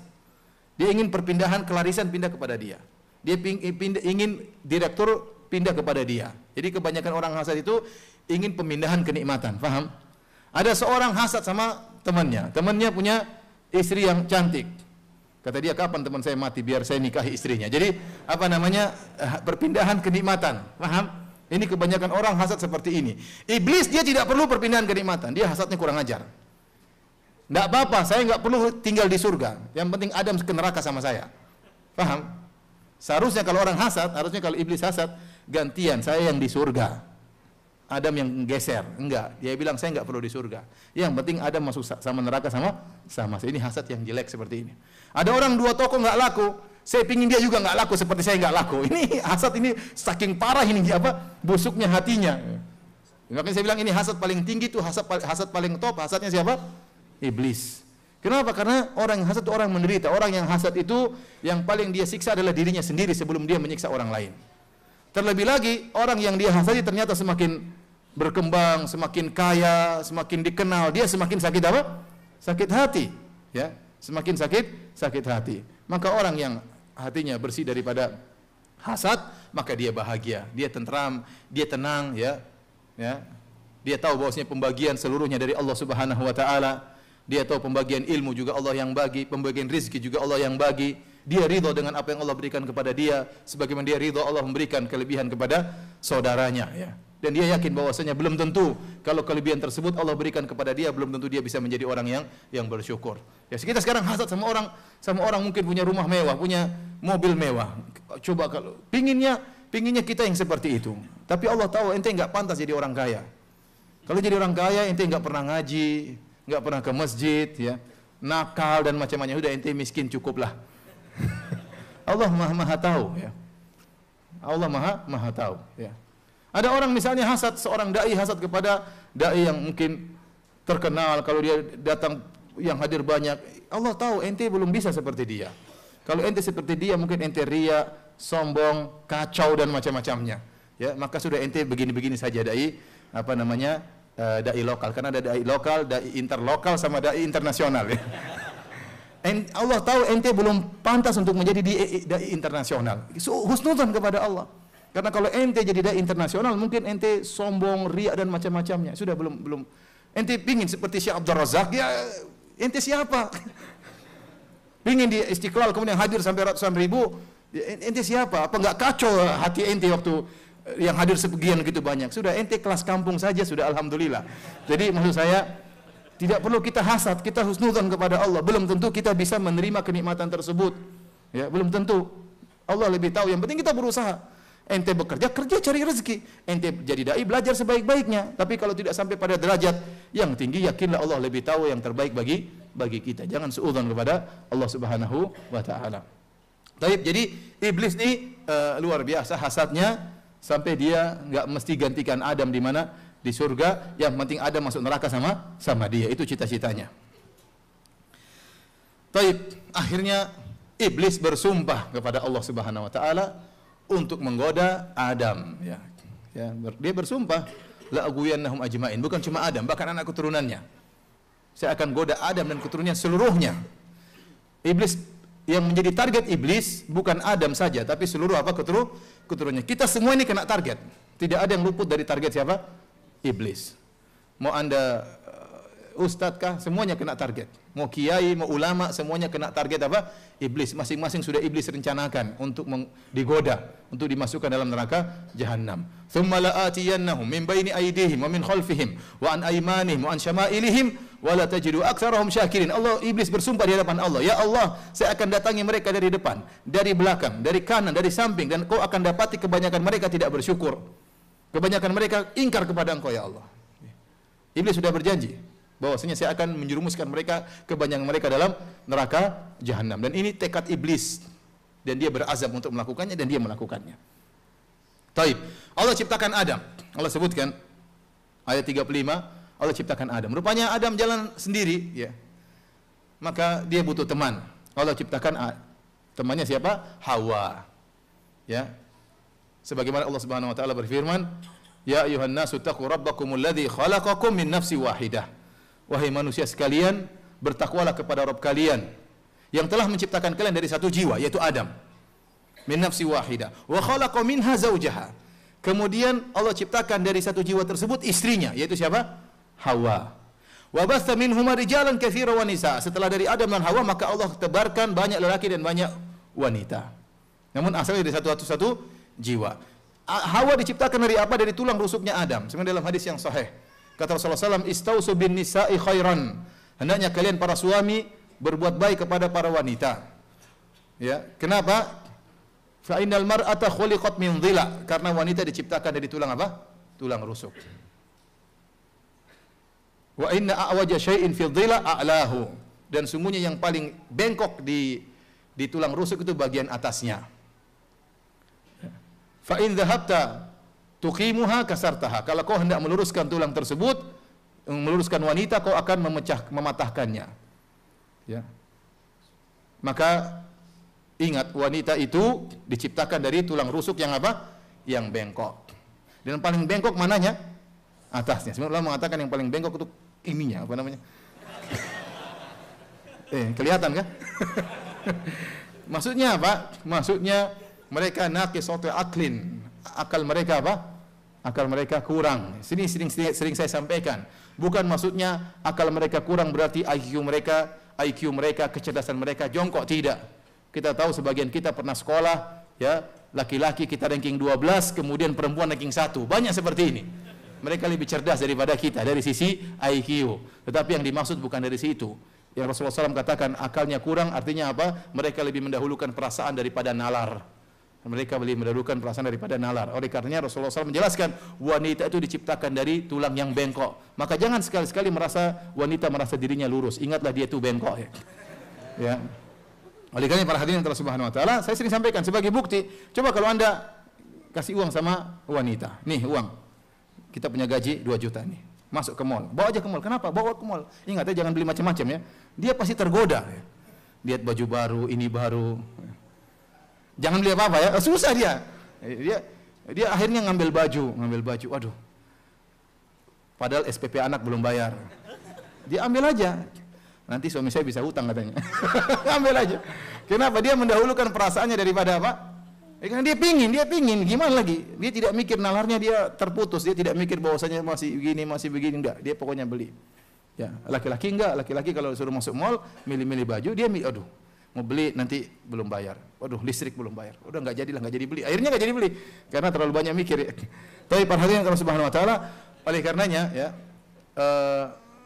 Rasulullah SAW menyuruh lelaki untuk apa? Berbuat baik kepada para wanita. Dan ingat bahwasanya wanita pasti punya kekurangan, ya, ada kebengkokan, ya, ada tidak kestabilan dalam berfikir, ya. Kenapa? Karena akal mereka kurang, mereka lebih mendahulukan perasaan daripada apa? Daripada nalar mereka. Maka diciptakanlah Hawa untuk menemani Adam alaihissalam. Kemudian Allah berkata, ya Adam uskun anta wa zawjukal jannata wa kula minha ragadan haitsu syi'tuma. Wahai Adam, diamilah oleh engkau dan istrimu surga ini dan makanlah makanan yang banyak lagi baik di mana saja engkau sukai. Maka Adam makan. Di surga banyak pohon, ya. Di surga banyak pohon, ya. Tapi ada satu yang Allah larang. Kata Allah, wala taqrabu hadhihi syajarata, dan jangan kalian berdua mendekati pohon ini. Allah tidak mengatakan jangan makan, dekati saja enggak boleh. Dekati saja enggak boleh, dan larangan untuk mendekati lebih berat daripada sekedar, maksudnya lebih mengena daripada langsung melakukan. Makanya Allah membuat takbir wala taqrabu zina, jangan dekati apa? Zina. Allah tidak mengatakan wala taznu, jangan berzina, tapi Allah mengatakan jangan mendekati zina. Artinya seluruh wasilah yang bisa mengantarkan kepada perzinahan dilarang, jangan didekati, ya. Seperti pandangan haram, seperti berkholwat dengan wanita, berduruan dengan wanita, ya, hubungan-hubungan gelap ya, di HP dan macam-macamnya, ya. Jalinan-jalinan terlarang di Facebook dan macam-macam, ini semua mengarah kepada hal-hal yang haram, maka dilarang untuk didekati, ya. Maka Allah mengatakan wala taqrabu hadhihi syajarah, jangan kalian berdua mendekati pohon ini. Fatakuna minadh dhalimin, maka kalian akan termasuk orang-orang yang zalim. Adam tahu hal ini, tapi dia lupa. Kenapa? Karena godaan iblis yang sangat hebat, ya. Allah sebut dalam surat Thaha, wa laqad ahdina ila adama min qablu fanasiya falam najid lahu azma. Kami telah, ya, mengingatkan kepada Adam sebelumnya, ya, tapi dia lupa. Dan kami tidak mendapati artinya Adam lupa, ya. Kenapa? Dia lupa karena luar biasa godaan iblis. Dan Allah sudah ingatkan, wa qulna ya Adamu inna hadza aduwwun laka wa li zaujika fala yukhrijannakuma minal jannati fatashqa. Kata Allah, wahai Adam, sungguhnya iblis ini musuhmu dan musuh istrimu. Jangan sampai iblis mengeluarkan kalian berdua dari surga, fatashqa, kau akan susah, sengsara. Kenapa di surga kau enak? Kata Allah, innalaka alla tajua fiha wa la ta'ra. Kau di surga kau tidak akan lapar dan kau tidak akan telanjang, ada pakaian yang kau pakai. Wa annaka la tazma'u fiha wa la tatha. Kau tidak akan kehausan dan kau tidak akan kepanasan. Enak di surga, makan apa saja ada, langsung dikabulkan, tidak akan pernah lapar. Kenapa kau makan? Bukan karena lapar, tapi karena berlezat-lezat. Banyak buah-buahan, banyak makanan. Bukan lapar, tapi karena berlezat-lezat. Kemudian kau dalam kondisi mulia, pakai pakaian, dan kau tidak akan kehausan, dan kau tidak akan kepanasan. Di surga sejuk terus. Di surga apa? Sejuk? Sejuk terus. Tidak akan apa? Kepanasan. Tapi kalau kau melanggar, fatashqa, kau akan sengsara. Kau akan turun ke bumi. Dan kau akan susah cari makan, bekerja keras, berkeringat, dan macam-macamnya. Allah ingatkan. Allah sudah ingatkan, tapi Adam lupa. Adam lupa dan anak keturunannya juga apa? Lupa. Maka Allah sebutkan, mulailah iblis menggoda Adam. Fawaswasa ilaihi syaitanu qala ya Adamu hal adulluka ala syajaratil khuldi wa mulkin la yabla. Iblis pintar waktu menggoda Adam. Apa yang iblis tawarkan? Kata iblis, wahai Adam. Syaitan pun membuat was-was menggoda Adam. Maukah aku tunjukkan kepada engkau suatu pohon yang akan mendatangkan keabadian dan kerajaan yang selama-lamanya, tidak akan sirna. Kenapa? Wallahu a'lam bishawab. Waktu Allah menyebutkan kenikmatan kepada Adam, Allah tidak menyebutkan masalah abadi. Allah hanya mengatakan, Adam, kalau kau di surga, kau tidak akan lapar, tidak akan apa? Haus, tidak akan telanjang, tidak akan apa? Tidak akan kepanasan. Allah tidak mengatakan kau tidak akan mati. Tidak ada perkataan itu. Yang Allah janjikan kepada Adam, kau di surga tidak akan lapar, tidak akan telanjang, tidak akan haus, tidak akan apa? Kepanasan. Nah, ada satu poin yang Allah tidak sebutkan, kau tidak akan mati. Maka ini yang dijadikan bahan godaan oleh iblis. Maukah aku tunjukkan kepada engkau pohon yang akan buat kau kekal? Iblis pintar, makanya kasih syubhatnya pintar ya. Ini perkara yang orang jatuh dari sini. Ya. Iblis tahu si fulan kau kalau digoda dengan cewek. Si fulan kau kalau digoda dengan apa? Jabatan. Oh, ini kalau digoda cewek dia enggak bergeming. Ya. Ya. Karena memang dia tidak punya hasrat. Ganti yang lain, digoda dengan apa? Digoda dengan harta. Iblis tahu ya. Iblis tahu. Oh, kalau ini dia goda dengan apa namanya? Pengikut. Digoda dengan macam-macam lah. Iblis tahu. Jadi iblis menggoda Adam dari sisi ini. Ya. Dalam ayat yang lain, manahakuma rabbukuma an hadhihi syajarati illa an takuna malakaini aw takuna minal khalidin. Sungguhnya Rabbmu melarang kalian untuk makan dari pohon ini kecuali karena kalian akan menjadi malaikat atau akan menjadi orang-orang yang kekal di surga. Dan siapa yang tidak ingin kekal di surga? Adam ingin kekal di mana? Di surga. Ingin selama-lamanya di surga. Selama-lamanya di surga. Para hadirin hadirat yang dirahmati oleh Allah Subhanahu wa taala, maka iblis melancarkan sumpahnya luar biasa, menggoda. Allah abadikan dalam surat Al-A'raf. Kata Allah, wa qasamahuma inni lakuma laminan nasihin. Maka iblis bersumpah kepada Adam dan Hawa. Bersumpah, demi Allah wahai Adam dan Hawa, inni lakuma laminan nasihin. Kalau kita terjemahkan dengan bahasa Indonesia, ini itu ada nun taukid. Sungguhnya aku ini lakuma kepada kalian benar-benar laminan nasihin. Pun tekanin terus sampai 3 tekanan. Nun taukid, lam taukid, lam taukid. Sumpah lagi. Jadi kalau diartikan dalam bahasa Indonesia, demi Allah wahai Adam dan Hawa, sungguh saya ini benar-benar sungguh-sungguh ingin kebaikan bagi kalian apa? Berdua. Saya sedang menasihati kalian berdua. Makanlah kalian akan apa? Kekal. Saya ini ingin kebaikan bagi kalian berdua. Adam kaget. Ya. Ini baru pertama kali pengalaman dia digoda. Yang goda langsung iblis, bukan kroco-kroconya. Langsung apa? Iblis. Dan iblis mengeluarkan segala kekuatannya untuk menipu Adam. Di antaranya dia bersumpah dengan nama Allah. Adam tidak sangka ternyata iblis kabualan. Kabualan apa? Pendusta ya. Kabualan itu bahasa Sorong ya. Ternyata iblis apa? Dusta. Dia tidak menduga ternyata iblis apa? Berdusta. Karena memang dia tidak pernah digoda sebelumnya Adam. Baru pertama digoda, yang goda langsung siapa? Iblis. Langsung dengan sumpah palsu. Dengan luar biasa, sungguh-sungguh benar-benar saya ini demi Allah ingin kebaikan bagi kalian berdua. Subhanallah. Di surga, ini diantara faedah yang disebut sebagian ulama, di surga banyak sekali hal yang halal. Waktu Adam masuk di surga, banyak pohon-pohon yang lain. Kata Allah, silakan kau makan dimanapun kau suka, dimanapun kau berada, kau dan istrimu. Tempati surga dimanapun. Surga luas, banyak sekali buah-buahan, banyak sekali pohon-pohonan. Cuma satu saja jangan kau dekati, satu aja yang haram. Tetapi justru satu inilah yang dihiasi oleh iblis. Ya, kata iblis telah bersumpah di hadapan Allah, la uzayyinanna lahum fil ardi. Saya akan menghiasi kemaksiatan bagi mereka di atas muka bumi. Oleh karena terkadang banyak perkara yang halal kita tinggalkan, ada satu yang haram iblis hiasi sehingga kita terjebak ke arah situ, padahal yang halal yang lain banyak. Padahal yang halal yang lain apa? Banyak. Sehingga kita terjebak pada perkara yang haram tersebut, sebenarnya dia dihiasi oleh apa? Iblis. Lihatlah yang dialami oleh nenek moyang kita Adam alaihissalam, betapa banyak pohon yang halal, buah-buahan yang halal. Sebenarnya dia sudah senang, bahagia, sudah kenyang atau sudah tentram dengan pohon-pohon yang lain. Tapi iblis menghiasi satu yang diharamkan. Dihiasi, akhirnya Adam pun terjebak. Karena iblis sudah bersumpah untuk menghiasi apa? Kemaksiatan. Tapi para hadirin dan hadirat yang dirahmati oleh Allah Subhanahu wa taala, kemudian Allah berfirman, "Fa azallahuma asyaitanu anha fa akhrajahuma mimma kana fi." Akhirnya syaitan pun menggelincirkan mereka berdua dan berhasil mengeluarkan Adam dan Hawa dari surga, ya. Dalam ayat yang lain kata Allah Subhanahu wa taala, ya, fa akala minha. Perhatikan, saya ingin menyampaikan takbir dalam Al-Qur'an. Firman Allah, fa akala minha. Akala di sini ada dhamir musanna, dua-duanya. Kalau kita artikan dalam bahasa Indonesia, maka dua-duanya makan, yaitu Adam dan Hawa. Bareng-bareng makan. Karena godaan waktu itu iblis menggoda Adam dan Hawa sekaligus.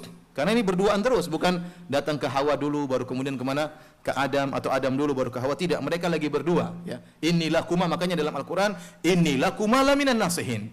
Dalam dhamir dua, sungguhnya saya bagi kalian berdua hendak berbuat baik kepada kalian berdua demi Allah, kata iblis. Ya, makanya dua-duanya langsung kata Allah, fa'akala minha, dua-duanya Adam dan Hawa. Kenapa saya sebutkan masalah ini? Karena saya akan terakhir di kajian saya akan buka Injil, ya. Bagaimana versi kisah Nabi Adam menurut apa? Injil, ya. Ini yang punya Injil tolong dibuka, ya. Fa'akala minha, maka dua-duanya makan. Kata Allah, fabadat lahuma sawatuhuma, maka tersingkaplah kemaluan mereka berdua. Sawah disebut dengan apa namanya? Sawah artinya keburukan. Kenapa? Kalau seorang terungkap kemaluannya dia merasa malu, maka disebut dengan apa? Sawah. Fabadat lahuma sawatuhuma, maka tersingkaplah kemaluan mereka berdua. Fatafiqa yakhsifani alaihima min waraqil jannah. Mulailah mereka mengambil daun-daun untuk menutupi kemaluan mereka. Kata Allah, wa asa Adamu rabbahu fagawa. Maka Adam telah bermaksiat kepada Rabbnya. Adam melakukan kesalahan. Adam melakukan apa? Kesalahan. Ini para hadirin, dalam ayat yang lain, di antara tujuan iblis menggoda Adam adalah untuk membuka aurat Adam dan Hawa.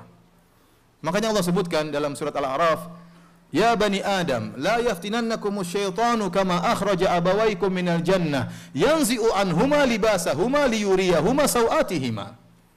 Kata Allah, wahai anak-anak Adam, hati-hati jangan sampai kalian terfitnah oleh syaitan. Sungguhnya syaitan telah mengeluarkan kedua nenek moyang kalian dari surga. Yanzi'u anhuma, di mana iblis mencabut dua pakaian dari Adam dan Hawa. Liyuriyahuma sawatihima, agar menampakkan kepada mereka aurat mereka. Jadi di antara tujuan iblis menjadikan nenek moyang kita telanjang. Dan itu terus dilancarkan oleh iblis sampai sekarang. Iblis ingin para wanita terlihat apa? Tersingkap auratnya. Iblis ingin para wanita menampakkan keindahan tubuhnya. Ya.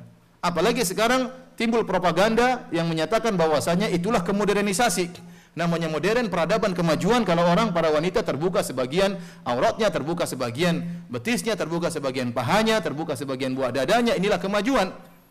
Ya, padahal sebenarnya kita tahu telanjang itu adalah primitif. Iya atau tidak? Iya, di mana-mana namanya telanjang itu apa? Primitif, ya. Mau di hutan ini, hutan Australia, hutan Irian Jaya, hutan mana-mana, ada orang primitif, mereka tidak pakai baju. Yang modern sedikit cuma pakai cawat di kemaluannya. Yang maju sedikit mulai menutup buah dadanya. Ini mulai ada kemodernisasi.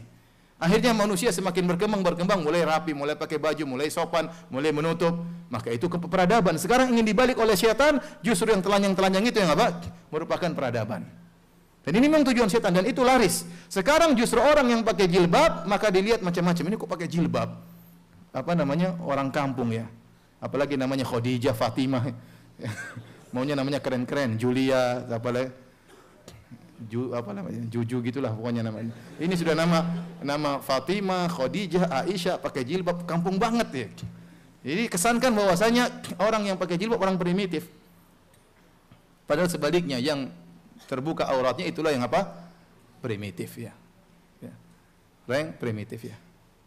Saya punya teman cerita, dia mendaftar di suatu perusahaan. Dia berjenggot, celana cingkrang. Secara ujian dia udah lulus semua. Dia mau jadi manajer kalau dipanggil sama anak buah bosnya. Intinya anak buah bosnya itu perempuan, panggil dia. Kemudian pakai celana rok di atas mata lutut di atas lutut. Kemudian kelihatan sedikit buah dada. Kemudian dialog sama teman saya. Dia bilang, "Pak, bos saya setuju, Bapak intinya lulus. Cuma ada satu permintaan bos. Bisa enggak jenggotnya dicukur? Sama celananya jangan cingkrang ya." Sambil ngelihat teman saya terus dia komentar cewek ini, "Bapak agamanya apa sih Pak? Aliran mana sih? Kok ada jenggot ada cingkrang?" Teman saya sudah emosi. Dia bilang, "Mbak itu yang alirannya mana? Mana dalam Al-Quran bukalah buah dadamu? Mana dalam Al-Quran angkatlah rokmu? Di mana dalam Al-Quran? Mbak itu Islamnya mana?" "Oh maaf Mbak," akhirnya dia, "dari tadi saya gelisah Mbak, tutup terus itu dari tadi." Akhirnya Mbak itu, "Oh ya nanti kita kontak lagi." Kata teman saya, pasti tidak diterima. Dan memang tidak diterima setelah itu.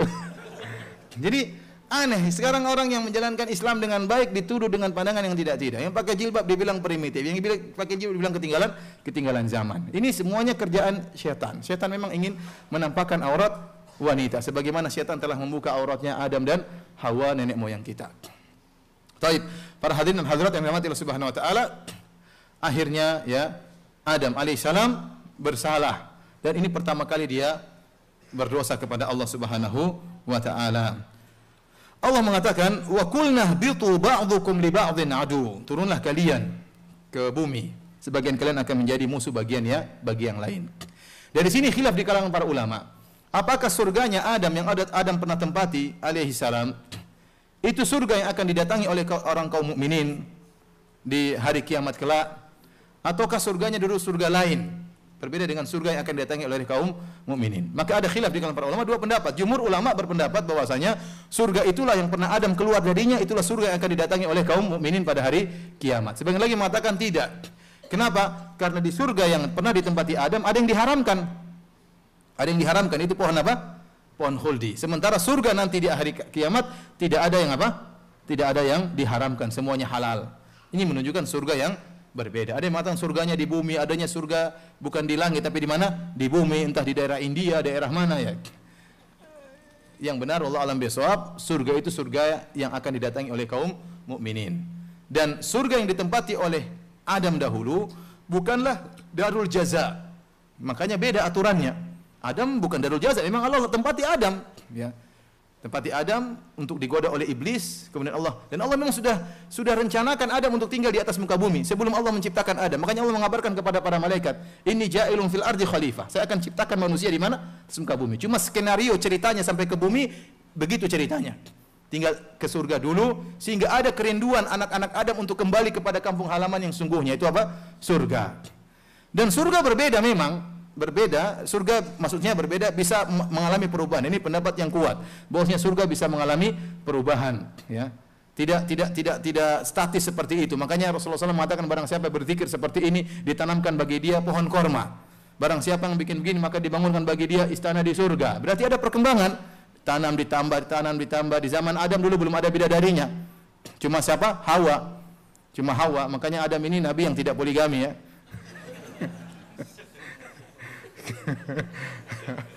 Saya ada yang pesan sampai, "Ustadz, kalau ngisi tolong bahas poligami dong." Saya bilang, "Kamu salah. Kali Nabi Adam tidak poligami." Kalau Nabi Sulaiman dia poligami, Nabi siapa? Nabi Daud poligami, Nabi Yakub poligami, Nabi Ibrahim poligami, apalagi Nabi Muhammad SAW juga poligami. Kebetulan Nabi Adam apa? Tidak poligami. Jadi sunnahnya Nabi Adam tidak poligami. Alaihissalam. Jadi Nabi Adam tidak poligami, ya. Kalau Anda tidak poligami, ada contohnya juga Nabi Adam. Tapi para hadirin Allah Subhanahu wa taala, ya, jadi di surga dahulu tidak ada bidadari. Ya. Dan surga bisa berkembang. Di kemudian hari, di hari kiamat, Allah tambah isi surga. Di antaranya Allah ciptakan para bidadari, di antaranya Allah ciptakan para pelayan-pelayan, wildan mukhalladun, ya. Allah tambah istana-istana di surga dan yang lainnya. Jadi Allah alam bisawab pendapat yang kuat, pendapat jumhur, surga yang Adam keluar darinya itulah surga yang akan kaum mukminin kembali kepadanya. Taib, Allah turun, wa qulna bitu ba'dukum li ba'din adu. Sebagian kalian menjadi musuh yang lain. Anak-anak Adam akan saling bermusuhan. Kemudian anak-anak Adam akan bermusuhan dengan keturunan iblis, ya. Walakum fil ardi mustaqarrun wa mata'un ilahin. Dan bagi kalian di bumi mustaqar, tempat tinggal. Istiqrar, tempat tinggal menetap, wa mata'un ilahin, dan kesenangan hidup yang sampai waktu yang telah ditentukan. Syekh Utsaimin rahimahullah berdalil dengan ayat seperti ini, bahwasanya tidak ada tempat tinggal yang mustaqir, yang tetap bagi manusia kecuali di bumi. Ya. Fiha tahyauna wa fiha tamutuna wa minha tukhrajun. Dalam ayat yang lain kata Allah, di bumi itulah kalian akan hidup. Allah mendahulukan di bumi, berarti ada yufidul hasar, pendahuluan. Pembatasan. Di bumi itulah, hanya di bumi itulah kalian akan hidup. Hanya di bumi itulah kalian akan mati, dan dari bumi itulah kalian akan dibangkitkan. Maka kata Syekh Utsaimin, tidak mungkin manusia bisa hidup di planet lain, di planet Mars, di planet Venus, ya. Mau tinggal di matahari nggak bisa, ya.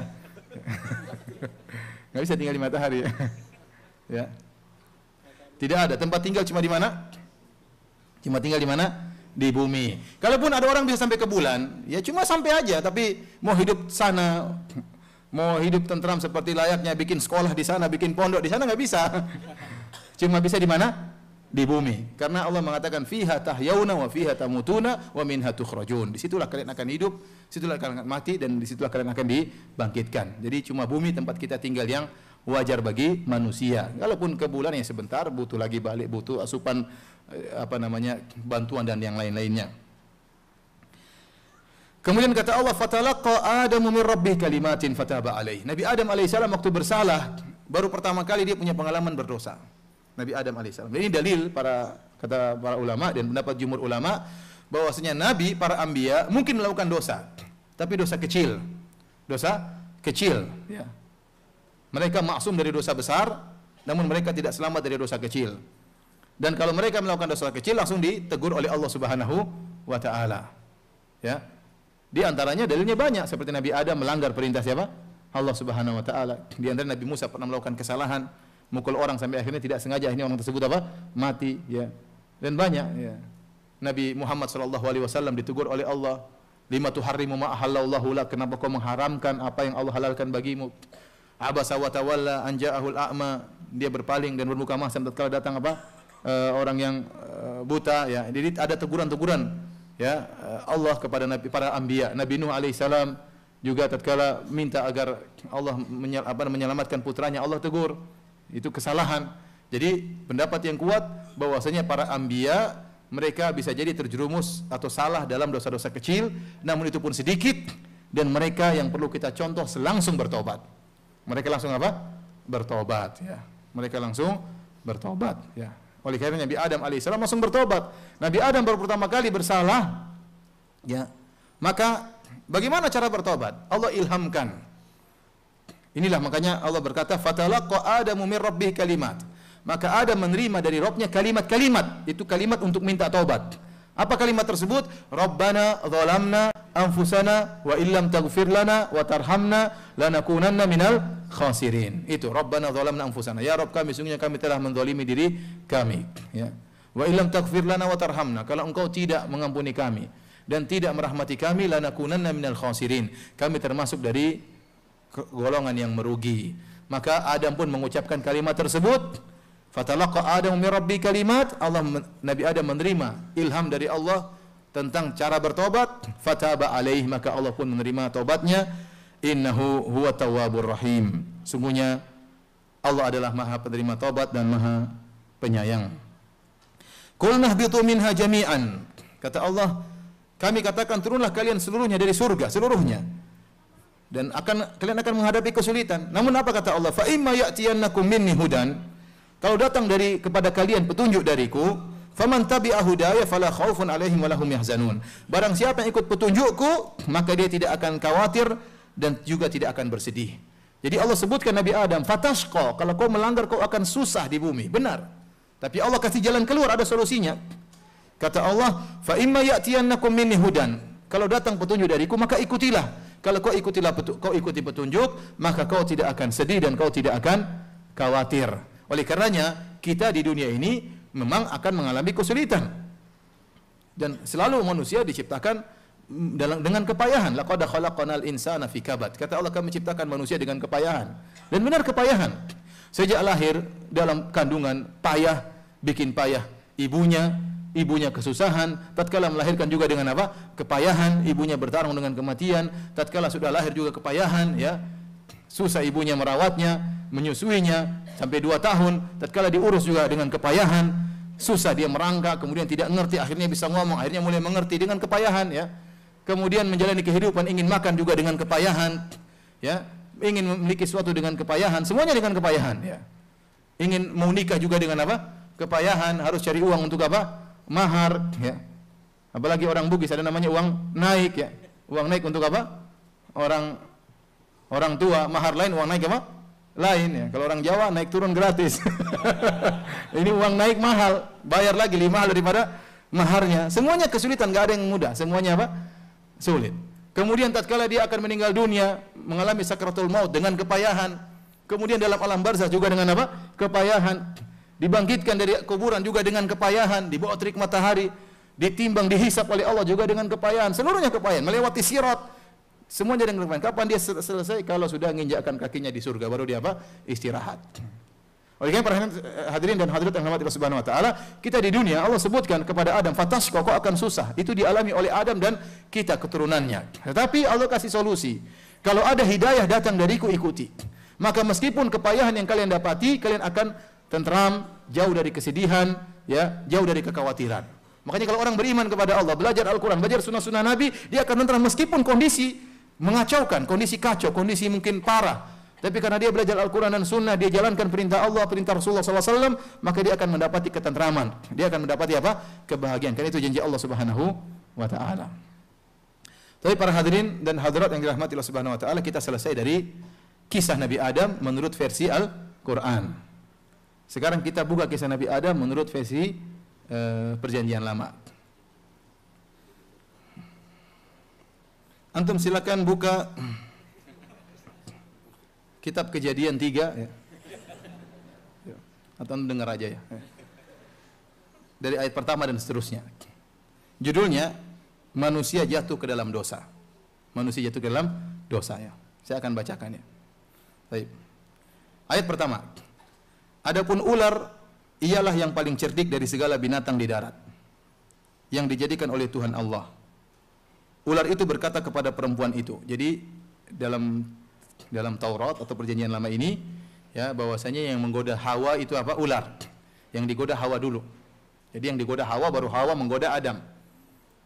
Jadi setan tidak menggoda Adam secara langsung, tapi yang digoda siapa? Hawa, baru kemudian Hawa menggoda siapa? Adam. Ular menipu dengan mengatakan, tentulah Allah berfirman, semua pohon dalam taman ini jangan kamu makan buahnya, bukan? Ular tahu yang dilarang cuma ini, tapi ular ingin membalikkan fakta supaya menggoda Hawa. Kata ular, semuanya haram kan, tidak boleh dimakan? Lalu sahut perempuan itu kepada ular itu, buah pohon-pohonan dalam taman ini boleh kami makan. Tetapi tentang buah pohon yang ada di tengah-tengah taman, Allah berfirman, jangan kamu makan ataupun raba buah itu, nanti kamu mati. Sekarang lafalnya, Hawa mengatakan, Allah larang semuanya boleh, justru satu yang dilarang, yang di tengah. Kalau dimakan atau diraba, bikin mati. Bikin mati. Kemudian, tetapi ular itu berkata kepada perempuan itu, sekali-sekali kamu tidak akan mati. Tetapi Allah mengetahui bahwa pada waktu kamu memakannya, matamu akan terbuka dan kamu akan menjadi seperti Allah, tahu tentang yang baik dan yang jahat. Jadi iming-imingnya iblis versi Injil, versi Taurat, ya, bahwasanya kamu makan saja, kalau kamu makan kamu bisa seperti Tuhan, punya ilmu. Kalau dalam Al-Quran tidak, kalau kamu makan kamu akan apa? Kekal, ya. Dan sungguh apa namanya, seakan-akan kalau kamu mau jadi Tuhan, makan, punya ilmu seperti Tuhan. Tahu tentang yang baik dan yang jahat. Ini kan bagus, tahu yang baik dan yang jahat kan. Jadi iblis mengatakan, seakan-akan iblis berkata, Allah bohong, tahu kamu dibohongin Allah, tahu enggak? Jadi Allah bilang, jangan, kalau kamu makan kamu bakalan mati. Sebenarnya bukan begitu. Kalau kamu makan, justru kamu bakalan apa? Berilmu seperti Allah. Ya. Sekarang Hawa membenarkan siapa? Hawa membenarkan Allah atau membenarkan ular? Ternyata Hawa membenarkan siapa? Ular. Ini kan cercaan kepada Hawa. Sekarang Hawa sudah dengar bahwasanya Allah bilang kalau makan bisa mati. Terus ular bilang, setan bilang kalau makan bisa jadi tidak mati, bahkan apa, berilmu. Yang dibenarkan oleh Hawa yang mana? Yang ular. Meninggalkan perkataan Allah, malah mengikuti perkataan setan. Perempuan itu melihat bahwa buah pohon itu baik untuk dimakan dan sedap kelihatannya. Lagi pula pohon itu menarik hati karena memberi pengertian. Lalu ia mengambil dari buahnya dan dimakannya. Hawa yang duluan makan. Dan diberikannya juga kepada suaminya yang bersama-sama dengan dia. Akhirnya Hawa kasih siapa? Adam. Dan suaminya pun memakannya. Maka terbukalah mata mereka berdua dan mereka tahu bahwasanya mereka telanjang. Lalu mereka menyemat daun pohon ara dan membuat syawat. Jadi di sini ya, setelah mereka makan maka terbukalah mata mereka. Tadinya sebenarnya mereka sudah telanjang sejak awal. Ini bedanya antara Taurat dengan Al-Quran. Kalau Al-Quran, Adam pakai baju, ada pakaian yang Allah berikan kepada Adam dan Hawa. Iblis yang berusaha melepas baju tersebut dengan makan buah khuldi. Adapun menurut versi Taurat sebenarnya mereka telanjang, cuma tidak kelihatan. Waktu mereka makan maka terbukalah tabir, ternyata mereka telanjang selama ini. Cuma mereka tidak tahu kalau mereka dalam kondisi telanjang. Ini bedanya. Sekarang tatkala mereka makan, mereka mati atau tidak? Tidak, berarti kan Allah bohongin mereka di awal. Kan Allah bilang kalau kamu makan nanti bakalan apa? Mati. Waktu mereka makan, mati atau tidak? Berarti benar perkataan iblis, Allah tuh ngibulin kalian. Sebenarnya kalian tidak mati, tapi kalau kalian makan akan terbuka ilmu kalian. Dan berarti iblis yang benar, beda dengan di Quran. Allah tidak ada kebohongan. Jadi seakan-akan Allah bilang kamu makan mati, itu bohong ternyata. Dan diungkap kebohongan itu oleh siapa? Iblis. Paham? Ya, baik. Kita lanjutkan ayat ke-8. Ketika mereka mendengar bunyi langkah Tuhan Allah yang berjalan-jalan dalam taman itu pada waktu hari sejuk.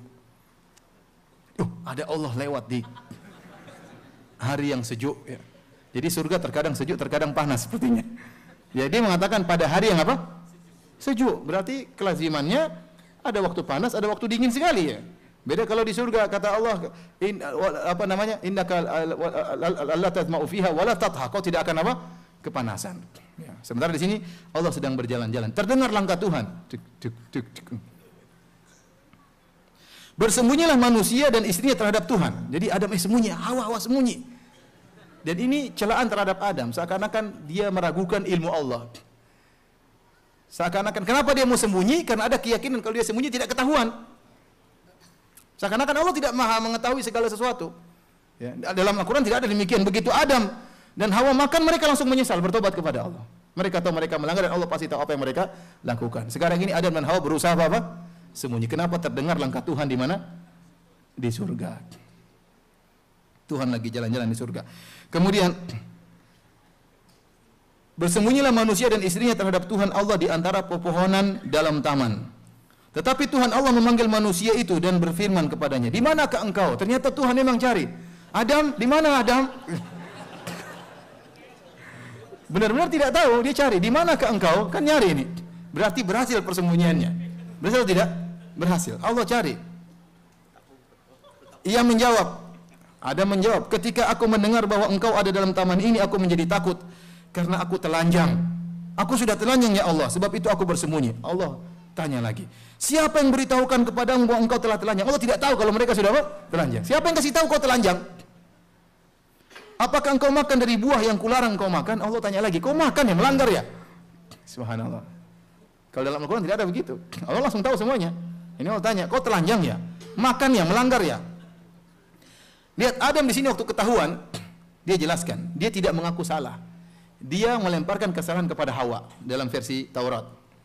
Manusia itu menjawab, perempuan yang kau tempatkan di sisiku, dialah yang beri dari buah pohon itu kepadaku, maka aku makan. Yang salah ini cewek ini, ya Allah, ini perempuan yang kau tempatkan di sisiku, dia yang goda saya. Seakan-akan Adam berlepas diri. Yang salah bukan saya, ya Allah. Ini perempuan, kan engkau yang taruh sini. Makanya dia kasih saya apa? Buah khuldi. Beda kalau dalam Al-Quran. Dua-duanya langsung apa? Bertobat. Tidak saling melemparkan apa? Kesalahan. Kemudian berfirmanlah Tuhan Allah kepada perempuan itu, apa yang telah kau perbuat ini? Allah bertanya kepada Hawa. Jawab perempuan itu, ular itu yang memperdayakan aku, maka aku makan. Hawa lagi lempar lagi kepada iblis, kepada ular. Lalu berfirmanlah Tuhan Allah kepada ular itu. Allah marah kepada ular. Karena engkau berbuat demikian, wahai ular, terkutuklah engkau di antara segala ternak dan di antara segala binatang hutan. Dengan perutmu lah engkau akan menjalar, dan debu tanahlah akan kau makan seumur hidupmu. Jadi ular dikutuk oleh Allah Subhanahu wa taala. Sekarang akibatnya apa? Dia jalan pakai apa? Perut. Dulu mungkin tegak, makanya dikutuk oleh Allah, sekarang jalan pakai apa? Perut. Ini benar ini ceritanya. Dan saya jadi bertanya-tanya, apa salah ular? Salah ular. Ya, ular sekarang apa salahnya dengan iblis? Iblis hanya menggunakan bentuk dia, bentuk ular. Kenapa ular sekarang jadi kena musibah harus jalan dengan apa? Dengan perut. Ya. Kan bukan ular yang menggoda, tapi apa? Iblis. Tapi iblis dalam bentuk ular atau masuk dalam tubuh ular, ya, intinya menjelma jadi ular, menggoda. Kenapa ular-ular sekarang jadi berjalan di atas apa? Perut. Harusnya ular itu saja. Kenapa anak keturunannya? Harusnya yang anak keturunannya tegak. Dan dari tanahlah akan kau makan seumur hidupmu. Kemudian kata Allah, aku akan mengadakan permusuhan antara engkau dan perempuan ini, antara keturunanmu dan keturunannya. Jadi keturunan kita bermusuhan dengan keturunan apa? Ular. Kemudian kata Allah, keturunannya akan meremukkan kepalamu. Hati-hati ular. Keturunannya Hawa, manusia akan meremukkan kepalamu, dan engkau akan meremukkan tumitnya. Adapun ular akan meremukkan tumit manusia. Namun saya juga jadi bertanya-tanya, apakah ular waktu menyerang manusia selalu di arah tumit? Enggak kan? Katanya di sini kalau ular marah dia akan meremukkan apa? Tumit. Kalau kita marah kepalanya kita keprok, ya. Ini juga tidak lazim. Kemudian Allah marah kepada Hawa. Firman-Nya kepada perempuan itu, susah payahmu waktu mengandung akan kubuat sangat banyak. Gara-gara dia makan buah akhirnya apa? Susah melahirkan, susah mengandung. Harusnya perempuan itu kalau mengandung tidak apa? Tidak susah, tapi gara-gara Hawa pernah melanggar, akhirnya susah kalau jadi mengandung. Dengan kesakitan engkau akan melahirkan anakmu. Ini juga akibat pelanggaran Hawa. Jadi wanita kalau melahirkan apa? Susah. Namun engkau akan birahi kepada suamimu. Di antara hukumannya wanita jadi birahi kepada suaminya. Ini hukuman bagus, enggak apa-apa. Lah iya, kalau tidak ada birahi terus gimana mau punya anak? Jadi di antara hukuman Allah kepada Hawa, wanita itu jadi birahi terhadap apa? Terhadap suaminya. Inilah ya, ikhwan dan akhwat yang dirahmati Allah Subhanahu wa taala, kisah Nabi Adam, sehingga maksud saya kita bersyukur kepada Allah, ya. Kita memiliki kitab suci yang dijamin keotentikannya, ya, diriwayatkan dengan sanad yang mutawatir. Ini firman Allah Subhanahu wa taala, ya. Tidak ada kebatilan sama sekali, tidak ada kontradiktif sama sekali. Tatkala kita membandingkan dengan kitab-kitab yang lain, kita tahu kita harus bersyukur kepada Allah Subhanahu wa taala. Dari kisah Adam inilah muncul pemikiran dari orang-orang Nasrani tentang dosa keturunan. Dosa keturunan. Sehingga mereka meyakini setiap anak yang lahir akan mewarisi dosanya Adam. Dosanya Adam. Kalau kita Islam tidak, Adam bertobat selesai, Allah terima tobatnya. Islam indah. Fataba alaihi, Allah terima tobatnya siapa? Nabi Adam. Cuma Allah turunkan Nabi Adam di bumi. Tidak ada dosa dilanjutkan. Dalam Al-Quran, wala taziru waziratun wizra ukhra. Seorang tidak akan menanggung dosa orang lain. Ya. Dalam Al-Quran, dalam hadis Rasulullah SAW sebutkan, man hajja walam yarfuth walam yafsuk raja'a min dhunubihi ka yaumin waladatuhu ummuhu. Barang siapa yang berhaji, kemudian dia tidak mengucapkan kata-kata kotor, tidak melakukan kefasikan, maka dia akan bersih dari dosa-dosanya seperti baru lahir dari perut ibunya. Dalam Islam, bayi baru lahir punya dosa atau tidak? Tidak. Dalam agama mereka tidak. Begitu dia lahir sudah berlumuran dosa dari Nabi Adam. Oleh karenanya mereka lanjutkan dari pemikiran seperti ini, maka butuh Allah mengirim anaknya untuk menebus dosa tersebut. Ini kelanjutan dari cerita tentang Nabi Adam yang bersalah, punya dosa keturunan, kemudian perlu Allah mengirim anaknya untuk menebus apa? Dosa tersebut sehingga disalib. Ya. Dalam Islam tidak demikian. Jadi kelazimannya, seandainya kalau tidak ada penyaliban, maka nabi-nabi sebelumnya, Nabi Musa, Nabi Daud dan seluruhnya tidak ada faedahnya, karena mereka tidak bisa membersihkan dosa. Kelazimannya demikian. Nabi-nabi sebelumnya, Nabi Daud, Nabi Sulaiman, Nabi Musa, ini tidak ada fungsinya karena dosa tersebut tidak bisa bersih. Hanya bisa bersih kalau diutus anaknya Tuhan untuk disalib. Inilah yang mereka yakini, dan tentu sangat berbeda jauh dengan apa yang diyakini umat Islam dalam Al-Quran. Di sana ada pemuliaan terhadap Adam alaihissalam, pemuliaan terhadap Hawa, kemudian tidak ada namanya dosa keturunan. Demikianlah para hadirin dan hadirat yang dirahmati Allah Subhanahu wa taala, apa yang saya sampaikan pada kesempatan kali ini.